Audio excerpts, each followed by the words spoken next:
Okay, well, this is take 2. Eventually, I'm going to have to fire my cameraman.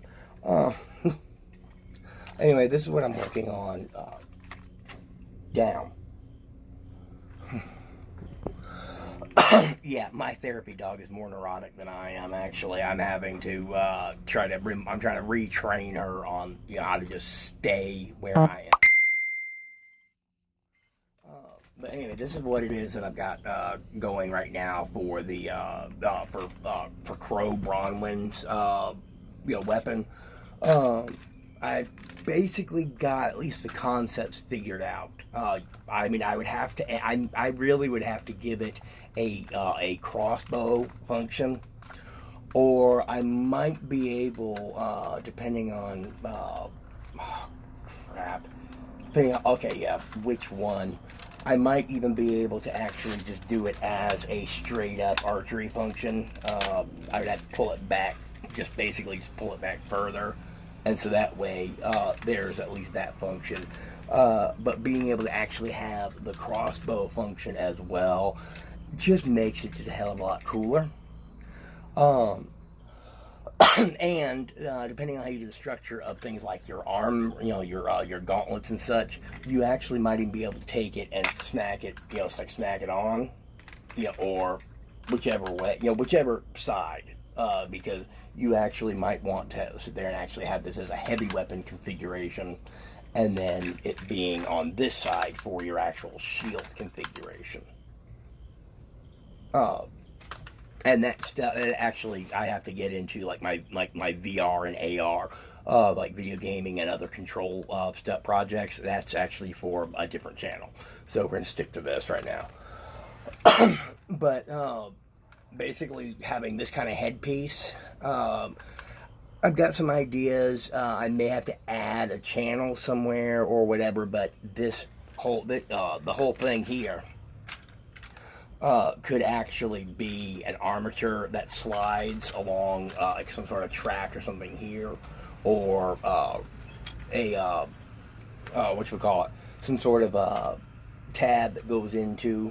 So I'm working out how to make this the actual the scythe part of the weapon.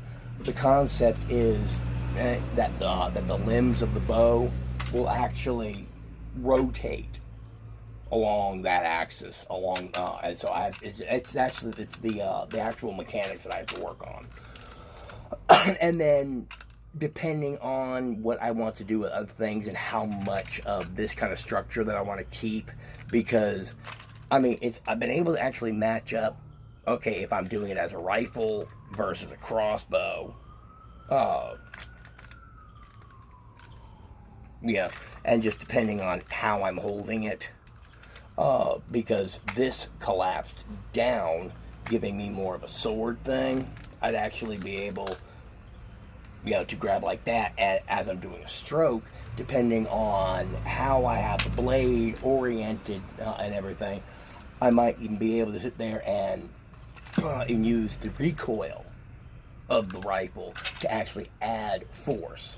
And so that's the things I'm having to take into account for doing this, because the way that Ruby weapons work is a weird blend of physics, where because of dust, which is this magic crystal that you can get in all sorts of sizes, and basically the amount of power it has is basically by mass.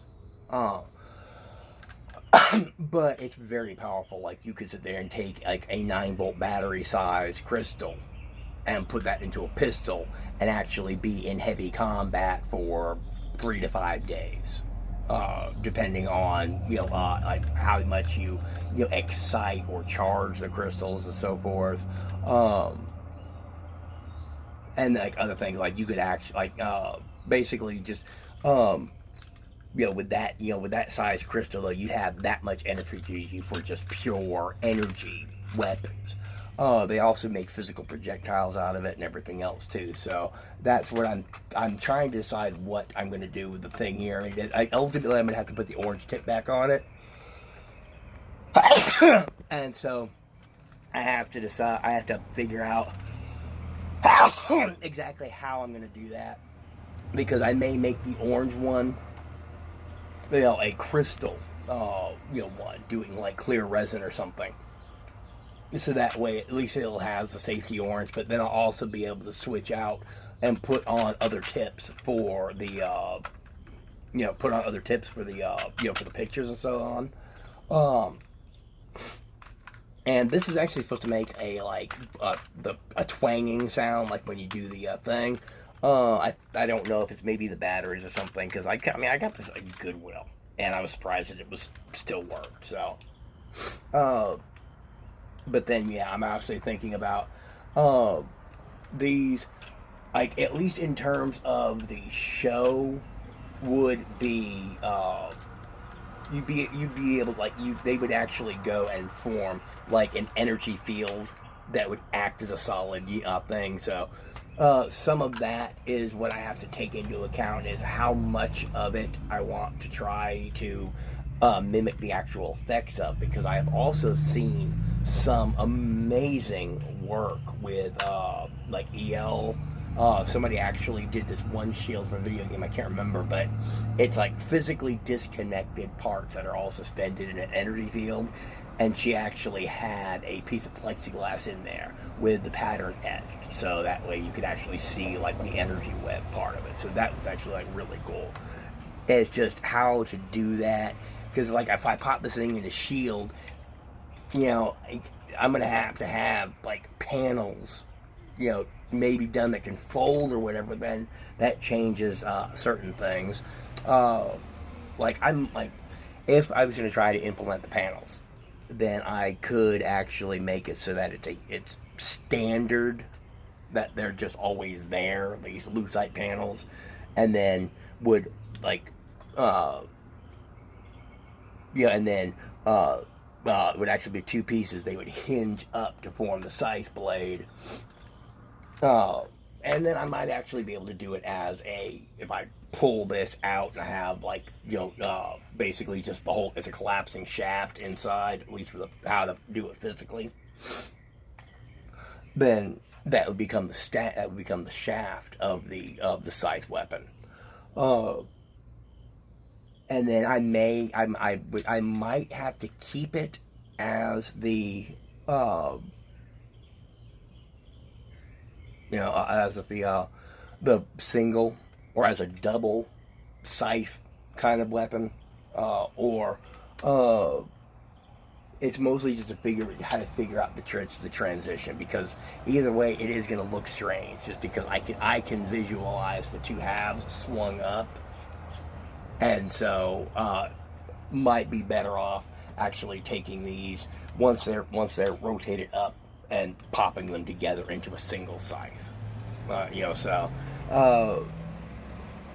but then to have the size that I actually want on that would make this a lot bigger. So I'm having to focus on what the limitations of the actual physical, you know, thing is itself, and how I can implement that in, you know, what I'm building. So and I'm still trying to decide whether I want to keep this on here or not, or if I want to maybe you know, separate the collar here, so that way I can move this forward. I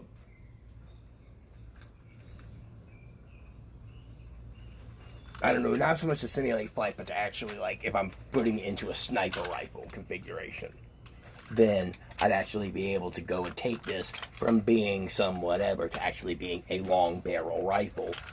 These fold down, you know, or I can also take this off, slap it on this end, slap the scythe. So there's several different ways. It's really just a matter of how you want to do that. And that's kind of like that's really the hardest step of this, is just deciding what direction you want to go with it when you have something you can do so many things with. So Anyway, I'm going to cap this off because I actually let this go twice as long as I normally do, just because I'm trying to also get back into doing presentations, because I will actually be doing a Qrow presentation.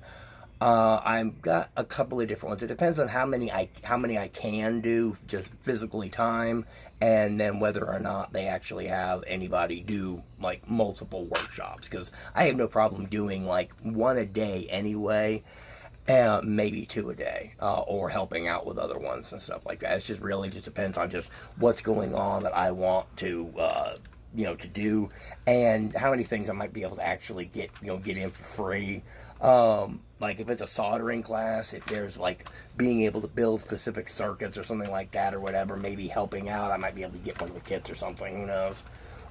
Just because it's great to have components and like actually just waiting for shipping and everything else, because I'm not paying $40 a shit around for shipping. So anyway, I'm gonna get back to this. Still working on the OmniTool, because the pipboy is this specific pipboy is kind of the core of my OmniTool project. And oh no. Okay, yeah, it is a 3D print, and it's been subjected to like heat and cold and various, whatever. So, it's actually holding together very well. For where, I mean, I already saw, because that was actually like the friend I got it from, Tofu guy cosplay. He told me like there was like some hiccups in the print and everything. Okay, good. At least now that's as bad as it's gonna get.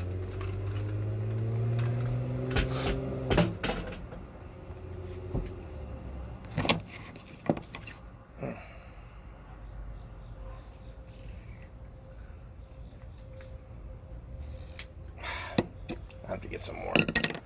But yeah, this is I don't know if it's vinyl or what, but yeah, it is really good for when you are doing like serious repairs and tacks.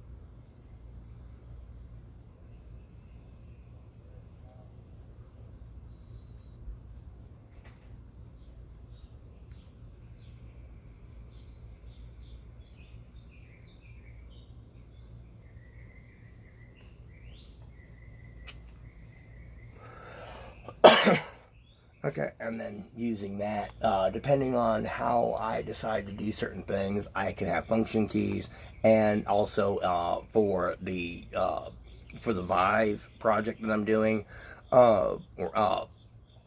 having motion sensing keys. So the camera that will be able to track this for orientation, or for the display that I'm got going, that would actually be a calibration grid, just for one example. So anyway, I'm going to cut this off and get back to work.